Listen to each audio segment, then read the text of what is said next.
رکھے اللہ 3 طریقوں سے دعا جو ہے اس کو آنسر کرتا ہے.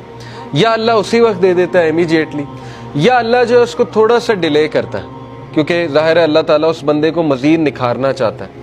اللہ چاہتا ہے یہ میرے پاس آتا رہے, مجھ سے مانگتا رہے. یا اللہ اس کو اس کا رد بدل ایسا دے دیتا ہے کہ اس کو سکون آ جاتا ہے. تو نو تو ہے ہی نہیں نا, ہوپ لیسنس تو ہے ہی نہیں اللہ کے ہاں.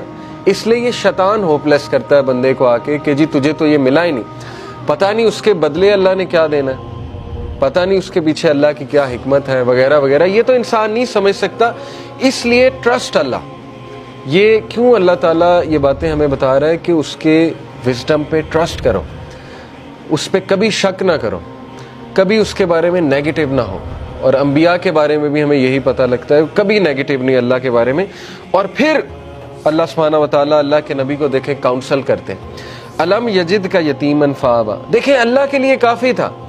کچھ لوگ کہتے ہیں نا کہ نہیں آخرت کا وعدہ ہو گیا بس کافی ہے. دیکھیں اللہ یہاں پہ بات ختم ہو جاتی ہے. اللہ کے نبی وَلَلْآخِرَةُ خَيْرٌ لَكَ مِنَ الْأُولَىٰ, آگے اللہ دلیل دے رہا ہے. اللہ کے نبی کو دلیل دے رہا ہے. دلیل کیا ہے کہ الم یجد کا یتیمن فآوا, کیا نہیں اس نے تجھے یتیم پایا اور تیری حفاظت نہیں کی. دیکھ لیں اللہ کے نبی صلی اللہ علیہ وسلم کو اکیلا چھوڑا اللہ نے کبھی. ایسے مطلب سوچیں, مشرک تھے ابو طالب, لیکن اس کے باوجود کوٹ کوٹ کے دل میں محبت بھری ہوئی تھی اپنے بھتیجے کے لیے, اور جان دینے کے لیے تیار تھے اپنے بھتیجے کے لیے. اتنے لوئل تھے کہ شیبہ ابی طالب میں پورے بنو ہاشم کو کہتے ہیں ہم چلے جائیں گے. مطلب اس کی خاطر اسلام قبول نہیں کیا, لیکن محبت اتنی تھی کہ بس اس کی خاطر ہم وہاں بھی چلے جائیں گے.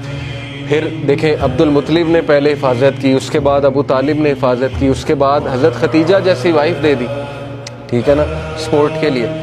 ہر موقع پہ اللہ نے بندے دیے انہیں, اور ایسے بندے دیے کہ آپ سوچ نہیں سکتے. ایسی سپورٹ دی ہے, تقویت ملتی تھی اللہ کے نبی صلی اللہ علیہ وسلم کو. وَوَجَدَكَ ضَالًّا فَهَدَىٰ, and he found you unaware and he guided you. اور اللہ کے نبی صلی اللہ علیہ وسلم کہا جا رہا ہے کہ تمہارے سینے پر ایک بوجھ تھا. یہ دیکھیں نا, یہ اگلی ہی جو اس سے صورت ہے, سورہ انشرح. الم نشرح لک صدرک ووضعنا عنک وزرک الذی انقض ظہرک ورفعنا لک ذکرک.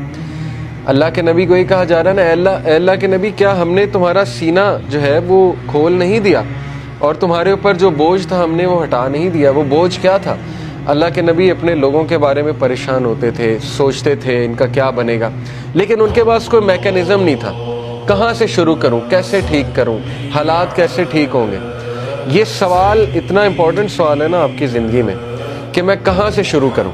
ہر ایک کو یہ ہوتا ہے میں کہاں سے شروع کروں. تو اللہ تعالیٰ کہہ رہا ہے کہ کیا اللہ نے تمہاری یہ پرابلم حل نہیں کر دی؟ تم انویئر تھے, تم سوچتے تھے کہاں سے شروع کیا جائے, تو دیکھو اللہ نے پورا میکینزم تمہیں بھیج دیا, اور تمہیں وہ ذمہ داری دے دی ہے کہ تم اب دوسروں کے لیے ہوپ ہو, اور تم دوسروں کے لیے ایک میسنجر ہو, اور تم دوسروں کے لیے ایک جو ہے وہ لائٹ ہو. تو اس لیے یہ ہمیں بھی میسج ہے کہ ہوپ لیس نہیں ہونا ہے کسی بھی اسٹیٹ میں, کسی بھی کنڈیشن میں. اللہ تعالیٰ کچھ نہ کچھ نعم و بدل آپ کو دے گا.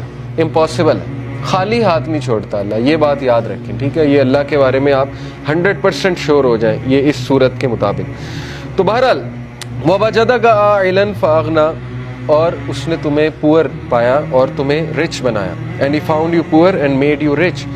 اس کے بارے میں رسول اللہ صلی اللہ علیہ وسلم نے کہا ہے کہ رچنس از ناٹ دی کثرت آف مال. کثرت مال جو ہے وہ رچنس نہیں ہے, بلکہ غنا, دل کا غنا جو ہے وہ رچنس ہے. دل راضی ہونا چاہیے. تو دیکھیں جو میکانزم دیا اللہ کے نبی کو, اس سے ایک تو اللہ نے ان کو رچنس آف دی ہارٹ دی, رچنس آف دا سول دی, ذکر دیا, بتایا مجھے کیسے پکارو. اور دیکھیں اللہ کے نبی کے تھرو ہمیں اللہ نے کیا کیا دیا. آپ کو کوئی لرن کرنے کی ضرورت نہیں, خود سے دعا. اللہ کے نبی کی دعائیں موجود ہیں, ان دعاؤں پہ کبھی غور کریں, ان کے الفاظ پہ کبھی غور کریں. اللہ تعالیٰ نے نبیوں کی دعائیں آپ کو بتا دی ہیں کہ کس طرح سے انہوں نے پکارا, کس طرح سے ندا لگائی. اللہ نے اپنے ایٹریبیوٹس بتا دیا آپ کو, یا حیو یا قیوم. کبھی آپ صرف اس پہ ہی سوچ لینا کہ ایک ہندو کے ساتھ اپنے آپ کو کمپیئر کر لیں, ایک ایسے انسان کے ساتھ جس کے پاس اللہ کا صحیح کانسیپٹ نہیں ہے, تو آپ سوچ لیں آپ کتنے لکی ہیں.